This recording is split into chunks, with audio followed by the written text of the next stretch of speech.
The study was dark. The only light came from the glow of the laptop screen in front of David. He had been sitting there for hours, barely blinking, barely breathing. The CCTV footage played slowly, frame by frame, like a horror movie, with no sound but his own heartbeat. There she was, Natasha, dragging Naomi by the arm, screaming at her, pointing fingers, raising her voice. David's chest rose and fell heavily as the footage showed Natasha locking the kitchen door, shutting out the little girl and her dog. Naomi stood there alone, holding an empty plate, eyes downcast. Then came the clip of Natasha tossing Jack out the front door, slamming it in his face like he was trash. David clenched his fists. His lips trembled. He watched as Natasha poured herself juice and barked at Naomi to wash her undergarments. Every move cruel, calculated. He paused the video and stared at Naomi's face on the screen. Pale, dull. The light that used to dance in her eyes was gone. Tears gathered in his own. "Mama was right," he whispered to himself, his voice cracking under the weight of regret. "What have I done?" He didn't sleep that night.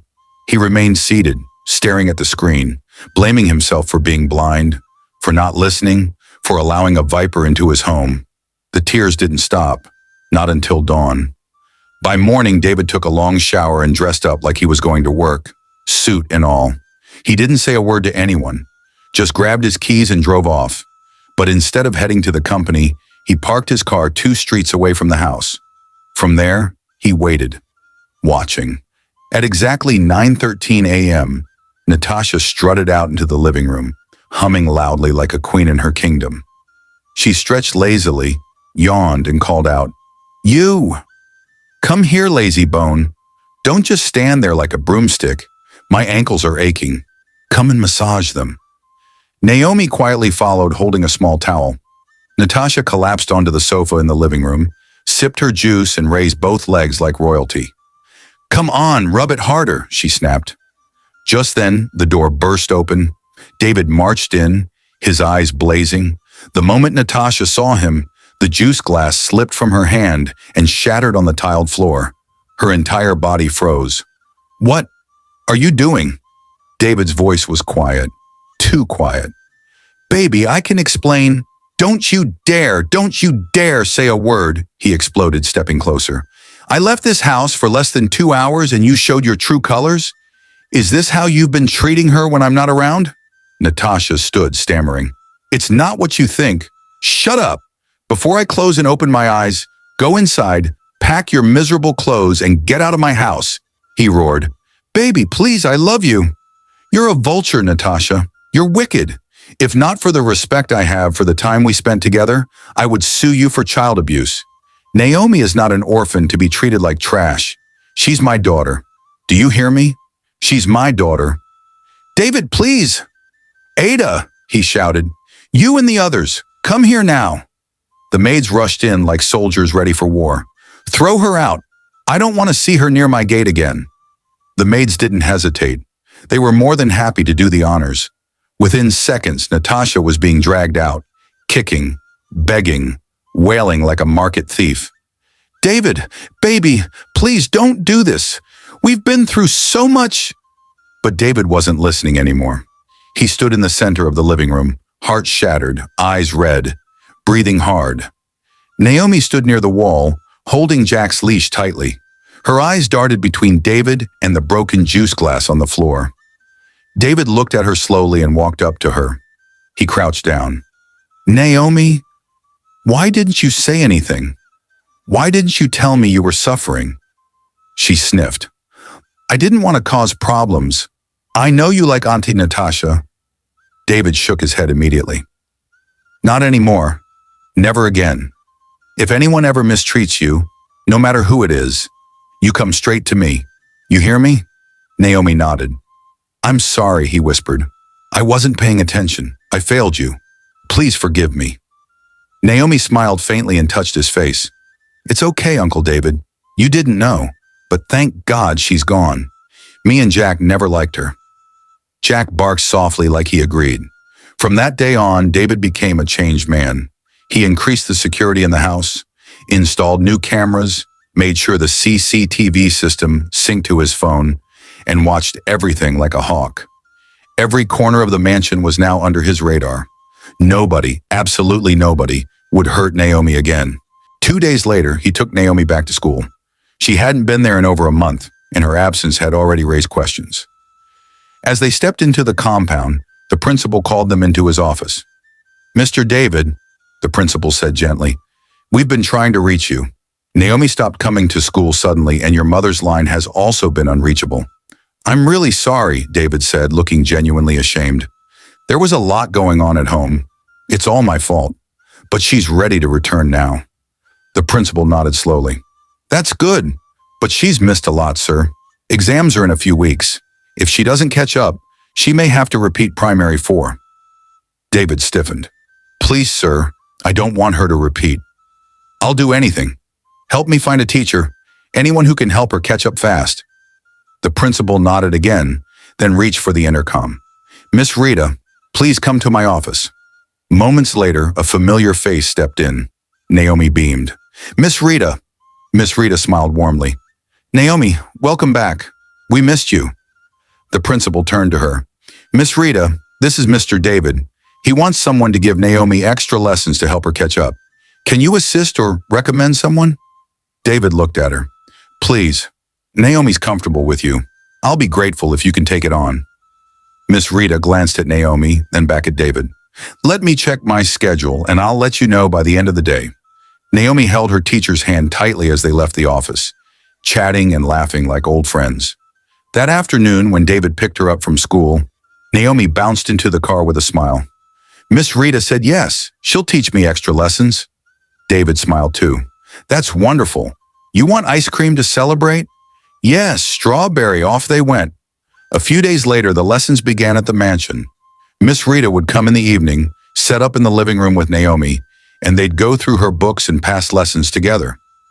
David supervised quietly from a distance, always close enough to intervene, but never interfering. And for the first time in a long while, peace returned to the house. Jack wagged his tail again. Naomi smiled again. And David, he finally felt like he was doing something right. It had been a few peaceful days since Naomi returned to school. The mansion had changed. Laughter was returning to the walls. Dinner time became a celebration again. Naomi, Jack, and David eating together in the warm chandelier-lit dining room. Jack had even developed a habit of resting his paw on Naomi's leg while she ate, like he was reminding her that they made it through together. The maids were lighter on their feet, their faces brighter, their chatter louder. Peace had returned like fresh breeze after a heavy storm.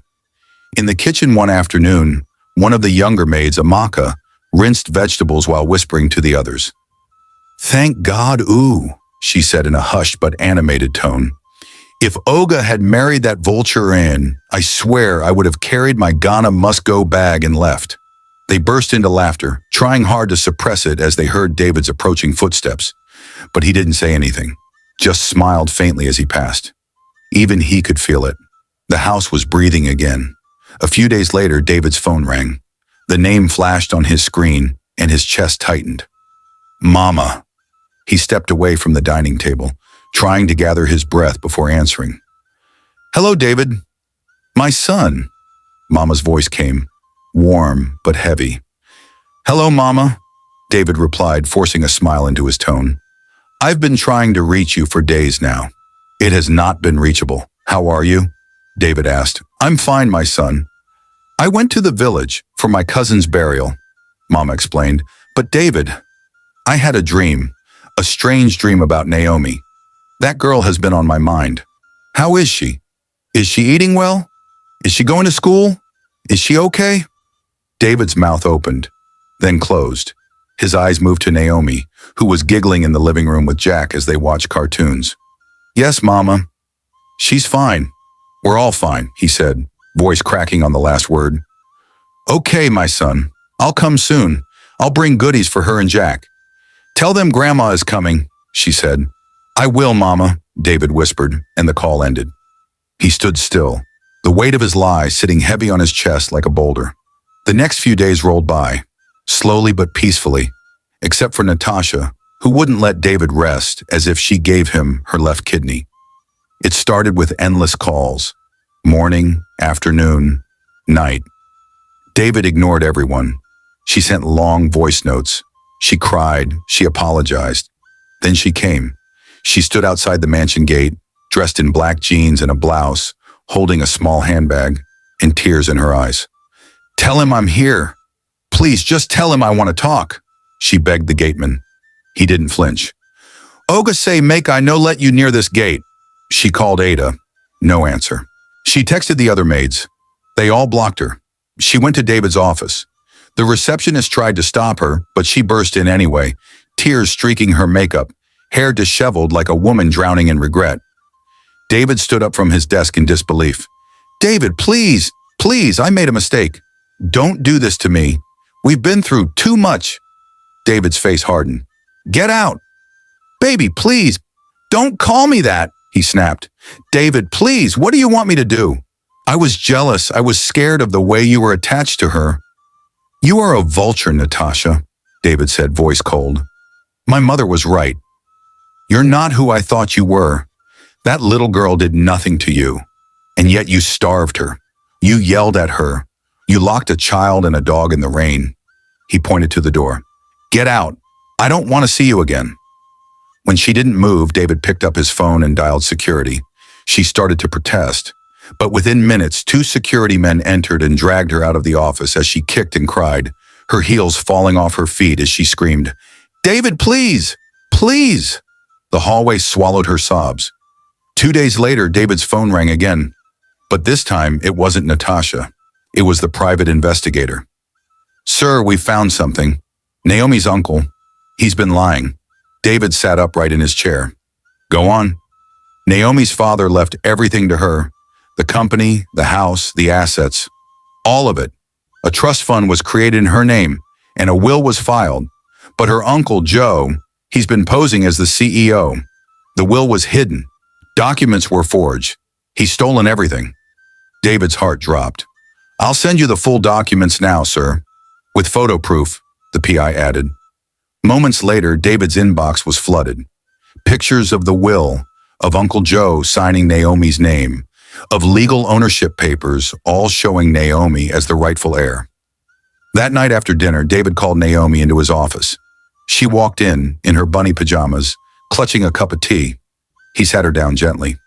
"Naomi, I found something. I found out that your uncle, Uncle Joe, has been keeping something from you.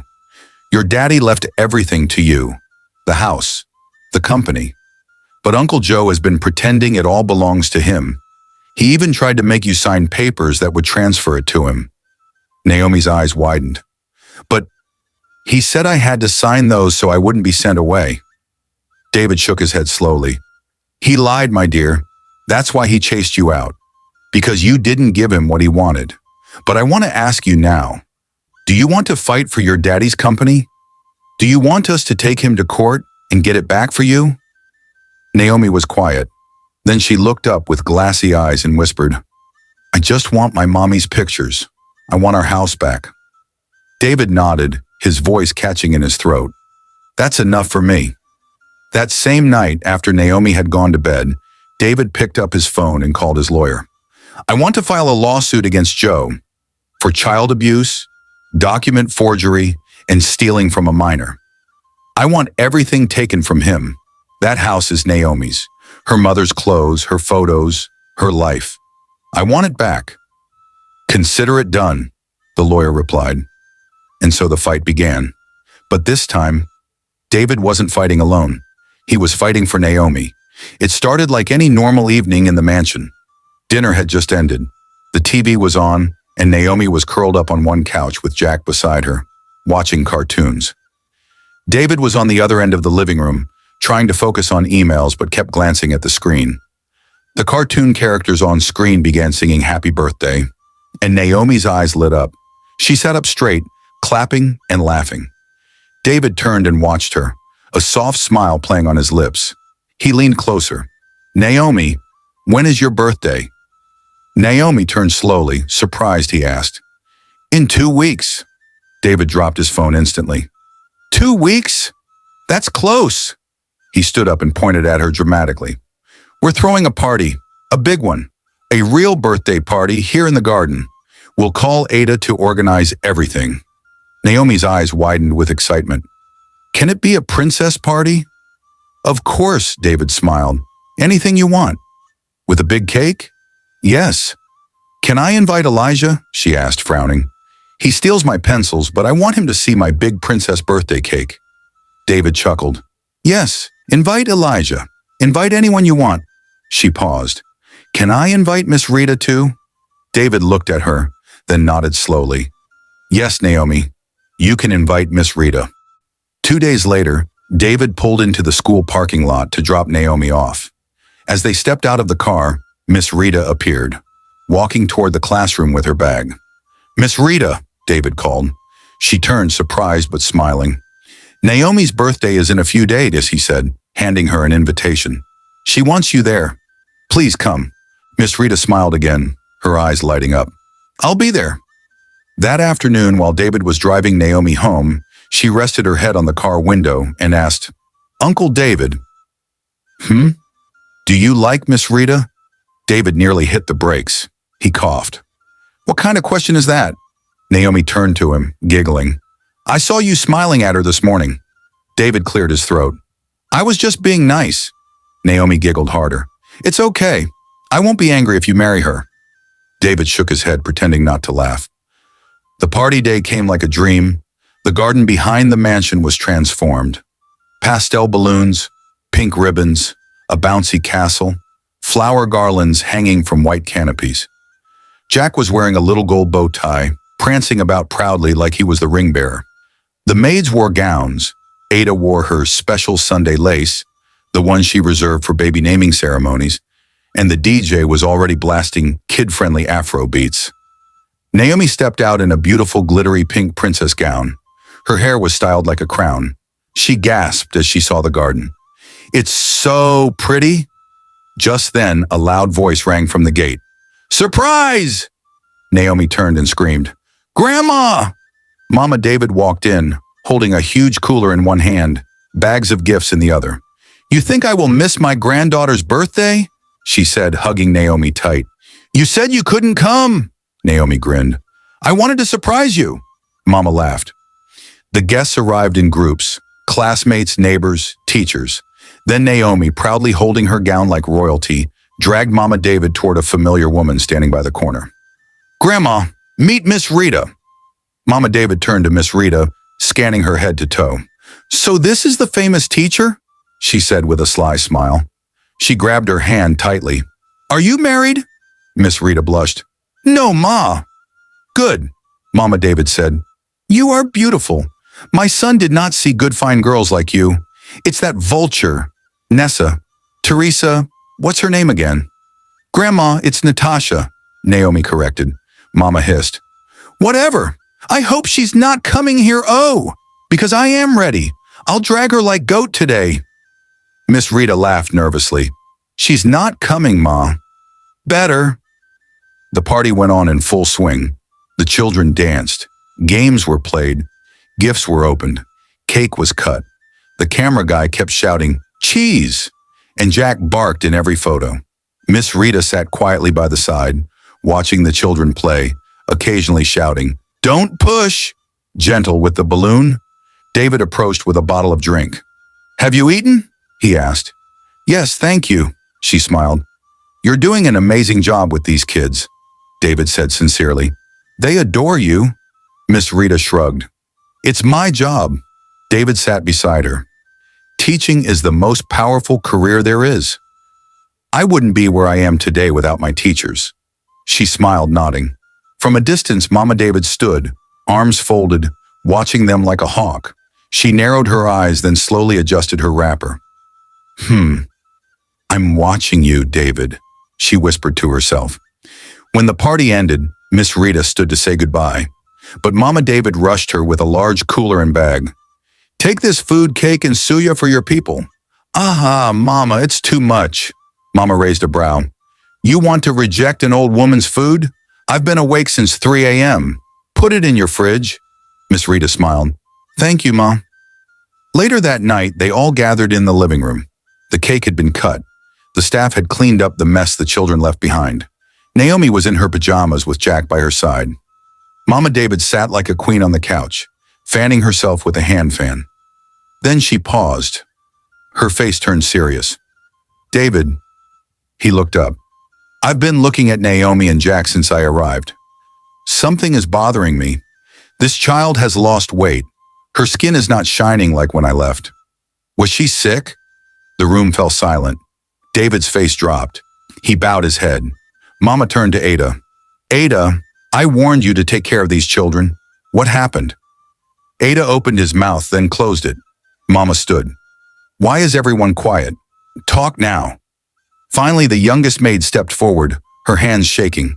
Mama, when you traveled, Auntie Natasha, she treated Naomi and Jack very badly.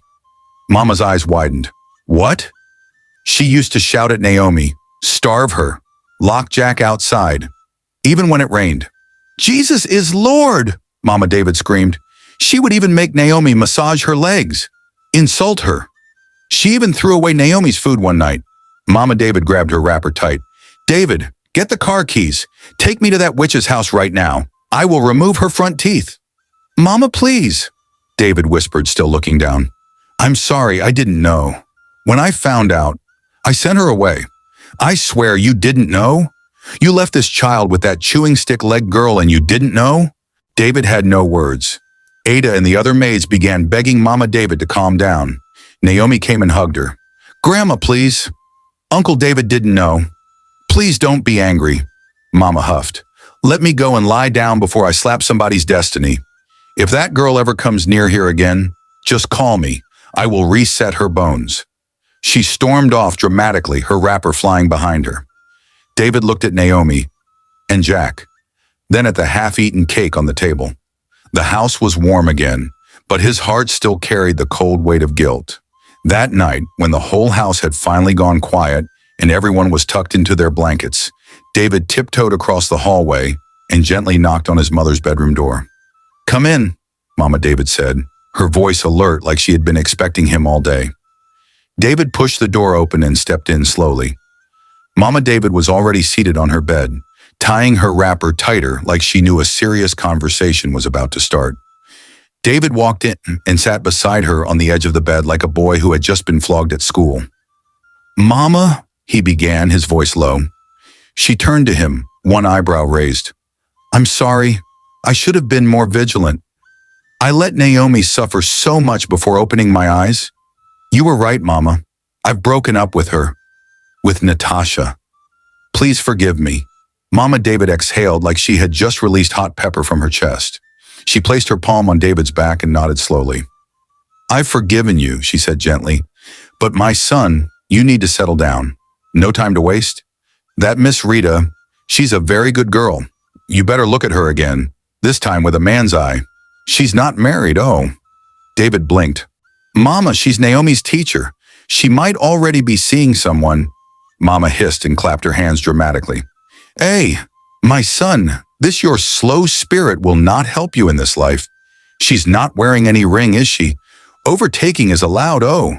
Or do you want me to go and talk to her on your behalf? David's eyes widened. Mama, no, I'll get a woman myself. I just want to be careful this time, not to miss it like I did with Natasha. Mama David nodded in agreement. Good. Use wisdom this time. Open your eyes wide like someone watching film in the front row. From that night, peace returned to the house like a dove landing softly on a windowsill. Mama David resumed her full-time role as head chef and kitchen commander, cooking as if she was feeding a boarding school. Eat meat, my daughter. You're too lean. Before one small breeze from outside will blow you away like paper, she would say to Naomi, dropping a mountain of goat meat into her plate. Miss Rita continued to visit 3 times a week for extra lessons, and Mama David kept monitoring her with the eyes of an eagle. She liked what she saw, polite, respectful, always smiling. Anytime Miss Rita was about to leave, Mama would show up with nylon bags of soup and pepper soup like a politician bribing voters. Take it, my dear. Just manage it. I don't like when good people go hungry, she would say, forcing it into her hands. One evening after a quiet dinner with Naomi, Jack and Mama, David walked into his room and noticed 10 missed calls blinking on his phone. His brows tightened. 5 were from Natasha. The other 5? From his lawyer. He sat up immediately and called his lawyer. "David," the lawyer said, his tone urgent, "that Mr. Joe has countersued." "For what again?" David asked, standing up. "He's claiming defamation of character." David chuckled, dry and sharp. "This man wants to be buried. All right, let's drag it. Go all out. Call every witness we need. I want to destroy this case. He thinks he can play dirty?" That same night, David called his private investigator. "Dig up more evidence. Get the house helps. The nanny. Anyone who knows how Joe treated Naomi." Within the week, they were back in court. Mr. Joe swaggered in like a movie villain, armed with fake documents and a forged will that named him the sole beneficiary of Naomi's father's estate. He even brought fake witnesses, all paid off, who swore to lies with confidence. But David wasn't moved. He sat there calm, watching, waiting like a lion that allows the goat to dance. After several court sessions and adjournments, David struck back. He invited Naomi to court. She stood small but bold and told the court how her uncle and his family maltreated her, beat her, and eventually threw her out. She cried. The courtroom was silent. Even the judge had to adjust his glasses. David presented her medical records from when she was admitted in the hospital. He brought in the old nanny, the house helps, all sacked by Joe, all ready to testify. Their words painted the true picture. Then came the final bombshell. Mr. Emeka Evans, Naomi's father, had handed his original will to an old trusted friend, Mr. Godswill Kalu, a seasoned lawyer. The document clearly stated that all assets, properties, and the entire company should go to his only daughter, Naomi, in the event of his and his wife's death. The courtroom shook. The judge flipped through the evidence in silence, his eyes wide. Week after week, the truth kept unfolding, shredding every lie Joe had sewn together. Finally, the judge gave his verdict. Mr. Joe is hereby ordered to relinquish his position in the company immediately. Naomi Evans is declared the rightful heir. A legal trustee will oversee her estate until she becomes of age. Mr. David will serve as her legal guardian. The mansion, the assets, the cars, everything was to be handed over. Uncle Joe had just 7 days to pack out. When David returned home with the news, Mama David shouted, "Blood of Jesus! That wicked man has been judged! Ew!" She danced around the living room like she just won a radio giveaway. "The wickedness of the wicked cannot go unpunished," she cried, holding Naomi close. "Nobody can steal what belongs to you, my daughter. All you need to do now is focus on school, grow up, and one day sit on the throne your papa built for you." Naomi smiled and nodded quietly while Jack, the ever-loyal golden retriever, jumped around barking and wagging his tail like he was also celebrating. Peace had finally returned, not the fragile kind, but the one that tasted like Mama David's well-spiced pepper soup. A few weeks had passed since the courtroom victory, and for the first time in a long time, David felt truly free, like someone who had finally taken a deep breath after holding it in for years. The storm had cleared, the house was calm, and justice had prevailed. He had fought for Naomi, won the case, and been named her legal guardian. Peace now wrapped itself around the mansion like a soft shawl. Natasha had stopped bothering him. No more endless phone calls. No more surprise appearances at the gate like a disgraced landlady on rent day. Silence. Blessed silence. Life inside the mansion had blossomed again. Naomi was thriving. Her laughter echoed through the house. Jack barked along happily, and the maids went about their duties humming. Sometimes they'd gather quietly and whisper about how glad they were that Natasha was gone. "That woman was a whole red flag," one maid said. "Thank God Olga didn't marry that vulture ooh. I for Don resign." And they would all laugh like schoolgirls. Miss Rita continued coming over 3 times a week to help Naomi with her extra lessons. And as usual, Mama David had not stopped monitoring the situation like a seasoned matchmaker. Each time Miss Rita showed up, Mama would call David to her room and say in a low voice, "My son, can't you use your eyes to see that girl? You're wasting time, oh. Don't let another man pluck her away." David would laugh and say, "Mama, she's not a fruit to be plucked, nah." But as the days went by, Mama's words began to creep into his heart slowly, like steam slipping under a closed door. One day he looked at Miss Rita properly, and something shifted. He saw her differently. She was graceful, always calm with Naomi, and had a smile that looked like peace in human form. She wore simple, plain clothes, nothing extravagant, but to David she was beautiful. He wondered how he had never noticed. Then came the morning that changed everything. After dropping Naomi off at school, he saw Miss Rita standing by the school gate with other form teachers, welcoming the kids. The sun hit her face just right, and that smile again. It stopped him in his tracks. He took a deep breath, straightened his shirt, and walked up to her. "Good morning, Miss Rita," he said with a confident but not too confident grin. Miss Rita turned and smiled warmly. "Ah, good morning, Mr. David. I was wondering, for the sake of Naomi's academic progress," he said, clearing his throat, "would you mind sharing your number with me? I'd like you to personally inform me of any complaints or suggestions about her education." Miss Rita smiled again, pulled out her phone, and gave him her number without suspecting a thing. "Sure, no problem." David walked back to his car like he just won a presidential election. Later that afternoon, when he came to pick Naomi from school, she didn't waste time at all. "Uncle David, you can't deny it today," she said with her arms folded, eyes squinting like a detective. "I saw you smiling too much with Miss Rita this morning. You like her?" David almost choked on air. "Ah, me? No, oh, I was just being nice. Can't someone smile again?" Naomi leaned closer and whispered, "Should I tell my classmates that my daddy wants to marry our class teacher?" David gasped. "Don't even try it, especially not in front of Mama. You the small lawyer." "Then you have to bribe me," Naomi grinned. "I want ice cream today." "No, Mama said no ice cream. Oh, your teeth is already hanging by a thread." "One scoop and I'll keep your secret." David shook his head. "Oh yeah, deal, but only one scoop. If you try nonsense, I'll report you to Mama myself." From that day, David began sending Miss Rita occasional text messages. "Good evening, Miss Rita. How are you today? How was Naomi in class today?" Nothing serious, just casual. But the truth was, he was no longer asking about Naomi. He was just using her as an excuse. Sometimes he would ask if Naomi ate her lunch. Other times, if she participated in class. Slowly, steadily, the texts grew longer, friendlier, a little warmer. And then one evening, he did it. He summoned the courage of all his ancestors and typed, "Would you mind having lunch with me one of these days? Just to appreciate you for taking care of my daughter?" Miss Rita paused before replying, "That might not be appropriate. I'm still her teacher." David respected it. He didn't push. But exactly 1 week later, he tried again, this time phrasing it just right. "Let's just call it appreciation lunch. Nothing official. I promise no awkward questions." She agreed. They met at a small, cozy but classy restaurant.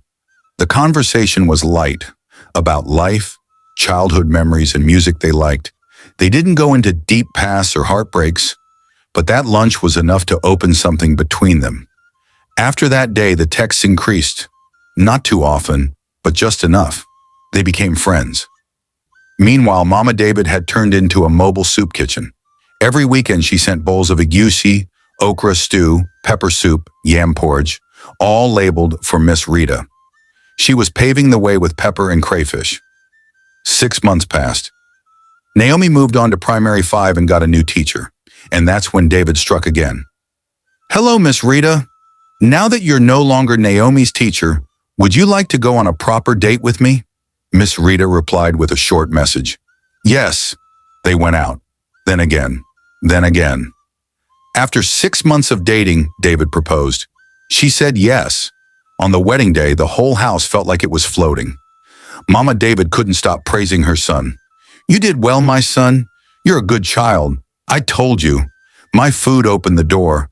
I softened her with pepper soup. That's why she agreed fast. Naomi was over the moon. She told anyone who cared to listen that her daddy was marrying her teacher and that she would now get extra meat and soup forever. She was the little bride, of course, in a dazzling white dress Mama David picked out.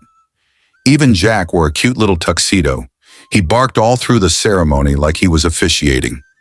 As Naomi and Jack walked down the aisle ahead of the bride, the crowd clapped. Mama David had invited half her market people, and they didn't disappoint. The celebration was grand, joyful, full of food, music, and happy tears. That day, Naomi whispered into David's ears as he held her hand. "Uncle David, no, Daddy, thank you for fighting for me, for loving me, for giving me a home." David looked at her and smiled, holding back his tears. "No, Naomi, thank you for giving me a reason to become a better man." The sun shone brighter that day, and for the first time in a long time, Naomi felt like she truly belonged. Thank you for watching. What do you think of this story? Let me know of your thoughts in the comment section below. And until I bring another intriguing story your way again, bye for now.